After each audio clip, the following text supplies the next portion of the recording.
Okay, John, but tell me, what does the budget advocates policy look like? Well, Hank, that's a great question. And what the budget advocacy policy is really aiming to expose is the lack of transparency that truly does exist in our city government.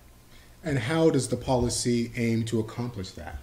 Well, what we're proposing is that on a monthly basis, the mayor's budget office actually hosts a meeting after business hours, ideally after 6 p.m., where most people are off work, with members of the CAO's office, the city council, and on a rotating basis, various departments, so that stakeholders, the public, and the budget advocates can get in there and ask the hard-hitting questions on a monthly basis, so they simply cannot be ignored. So at the end of the challenge, what's the next step? What are the council members and what is the mayor going to do to actually address some of the issues raised for those that are awarded the quote-unquote winners of the challenge?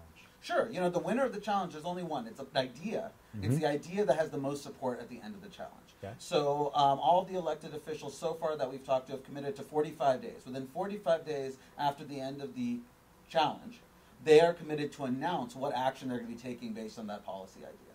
So that could be a piece of legislation. Councilmember Rue could write a new ordinance.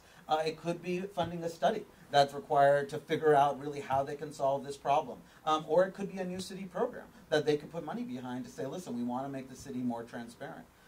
The way this works is it's a good faith agreement between lawmaker and the elected official. Mm-hmm. And it's so transparent that if an elected official chooses not to make good on their challenge, then that's something that's public also. Everyone's going to know about it. Right, and everyone will have to hold them accountable for it. In the same way in the reverse, if they do make good on their challenge, hopefully people will applaud that level of transparency and give elected officials that do put one piece of legislation out there into the hands of their people, I'm giving them credit for that because it's a pretty risky endeavor.